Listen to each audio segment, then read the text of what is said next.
नमस्कार साथियों। अभी हमने देखा कुछ दिन पूर्व हम लोगों को एक पाठ्य योजना बनाने के लिए निर्देश प्राप्त हुआ। ये पाठ्य योजना कैसे बनेगी, किन बिंदुओं के आधार पर बनेगी, पाठ्य पुस्तक भी बनेगी या कि हमारी ये जो वर्कबुक है उस पर बनेगी, इन सब कई सारे प्रश्नों को लेकर हमारे सभी शिक्षक साथी बहुत परेशान, बहुत चिंतित थे। कई लोगों ने हमसे कहा कि आप इसके लिए कोई एक ऐसा वीडियो लाइए जिसमें कि ये सब चीजें स्पष्ट हो। तो मैं आपके सामने ये लेके आया हूँ, जिसमें एक आपकी पूरी समस्याओं का निराकरण क्रमशः एक के बाद एक होता चला जाएगा। तो आइए देखते हैं। सबसे पहले हमारी ये पाठ्य योजना जो है वो किन बिंदुओं के आधार पर बनेगी हम देखते हैं। हमारी ये साथियों पूरी पाठ्य योजना जो है टोटल आप जैसा देख रहे हैं 9 बिंदुओं पे बनेगी। पहला बिंदु है अवधारणा का क्षेत्र, दूसरा बिंदु है पाठ का नाम और क्रमांक, तीसरा बिंदु है पेडागॉजिकल प्रक्रिया, गतिविधियां एवं प्रस्तावना, चौथा बिंदु है सुझावात्मक सहायक शिक्षण सामग्री, पांचवा बिंदु है अनुमानित समय, छठवां बिंदु है लर्निंग इंडिकेटर, सातवां बिंदु है मूल्यांकन हेतु गतिविधियां एवं प्रश्न, आठवां बिंदु है ऑफ करके सीखें घर में खेल खेल में, नौवां बिंदु है लर्निंग आउटकम्स। अब एक के बाद एक देखते हैं कि इन समस्त बिंदुओं से क्या आशय है। पहला बिंदु है अवधारणा का क्षेत्र। हमारा पूरा का पूरा पाठ, कई सारे पाठ मिलकर एक पुस्तक का निर्माण करते हैं। एक पूरी पुस्तक कई सारे पाठों में विभक्त है और एक पाठ कई सारे छोटे छोटे अन्य क्षेत्रों में विभक्त है, कई बिंदुओं में विभक्त है, जिन्हें हम अवधारणा का क्षेत्र कहते हैं। दूसरा है पाठ का नाम और क्रमांक। पाठ का नाम और क्रमांक, नाम से स्पष्ट है बिंदु में कि किस क्रमांक का पाठ है और उस पाठ का नाम क्या है। उदाहरण के लिए कक्षा 5 की गणित लें यदि हम, तो कक्षा 5 की गणित 1, उसका क्रमांक 1, पाठ का नाम मछली उछली। तीसरा है पेडागॉजिकल प्रक्रिया, गतिविधियां एवं प्रस्तावना। साथियों हमारे पास जो बच्चा आता है, जो हमारा विद्यार्थी हमारे पास आता है, वह एकदम निरंक नहीं होता है।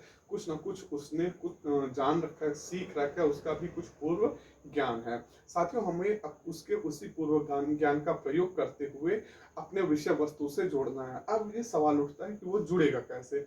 इसके लिए हम कुछ प्रश्न ले सकते हैं, कुछ कहानी सुना सकते हैं, कविताएं ले सकते हैं, कुछ पोस्टर्स ले सकते हैं, चित्र ले सकते हैं और इन समस्त बिंदुओं के द्वारा, इन समस्त कहानी कविता इत्यादि के द्वारा हम उसके उस पूर्व ज्ञान को अपने इस अवधारणा से जोड़ने का प्रयास करते हैं। तो ये समस्त प्रक्रिया जो है हमारी पेडागॉजिकल प्रक्रिया या गतिविधियां प्रस्तावना के अंतर्गत आती है। चौथा बिंदु है सुझावात्मक सहायक शिक्षण सामग्री। सबसे पहले है क्या ये सामग्री है, काम क्या है इसका, सहायक है, ये किसमें सहायक है, शिक्षण में सहायक है और ये सुझावात्मक है। जरूरी नहीं है कि हम इन्हें ही अपनाएं, हम अपने से, अपने विचार से कुछ और भी सहायक सामग्रियों का प्रयोग कर सकते हैं। तो मुख्यतः ऐसी सहायक सामग्री, ऐसी शिक्षण सामग्री जो हमारे शिक्षण में सहायक होती है, हमारी अवधारणा को और स्पष्ट करने में और रोचक बनाने में, ताकि हमारे बच्चे ज्यादा सरलता से, सुगमता से, सहजता से उस विषय वस्तु को सीख सकें।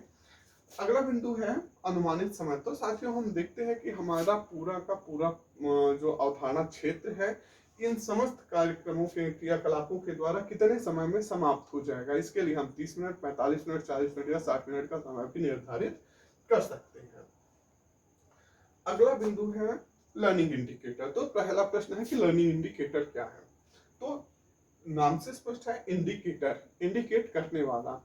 वे समस्त बिंदु जो ये इंडिकेट करते हैं कि हमारा जो विद्यार्थी है उसने कितना सीख लिया है उस अवधारणा से संबंधित, या अभी उसे कितना और सीखना शेष है।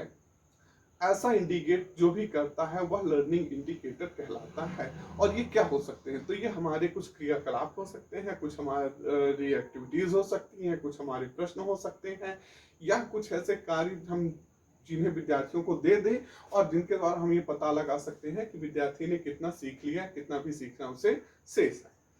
फिर आता है मूल्यांकन हेतु गतिविधियां एवं प्रश्न।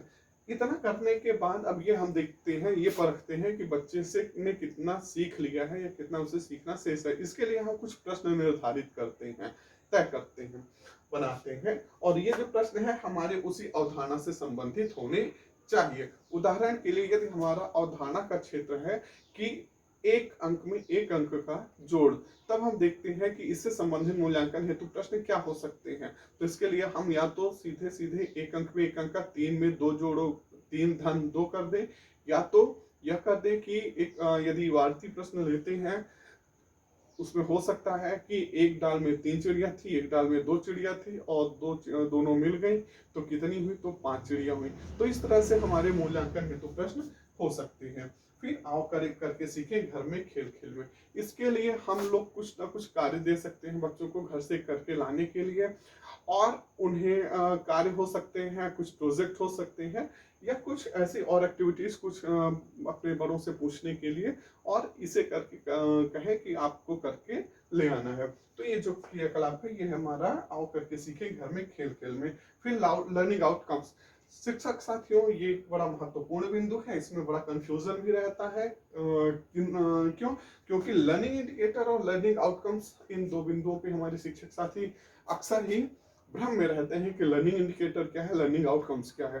तो यहाँ पे एक बात स्पष्ट करना चाहूंगा कि लर्निंग आउटकम्स एक प्री डिसाइडेड है, ये पहले से डिसाइड है कि सत्र के अंत में उस बच्चे से कितना आ जाना चाहिए। ये अपेक्षा होती है कि यदि इस स्तर का बच्चा है, कक्षा 1 के स्तर का है, 2 के स्तर का है, कक्षा 3 के है, कक्षा 4 के स्तर का है, कक्षा 5 के स्तर का है, या कक्षा 6, 7, 8 किसी भी स्तर का है, तो यदि उस स्तर का बच्चा है तो उससे कितना वर्ष के अंत में, सत्र के अंत में आ जाना चाहिए, यह एनसीईआरटी डिसाइड करती है, हमारा सीईआरटी डिसाइड करता है कि उससे कितना आ जाना चाहिए। तो यह आउटकम्स सत्र के अंत में बच्चे से कितना आना चाहिए, यह जो एक तय निर्धारित पैमाना है, इसको हम बोलते हैं लर्निंग आउटकम्स। तो साथियों यदि आपको कोई हमारे वीडियो से संबंधित कोई समस्या है, कोई और प्रश्न है, तो आप उसमें डिस्क्रिप्शन में लिख करके भेज सकते हैं, और हमारा वीडियो कैसा लगा उसे जरूर बताएं। धन्यवाद।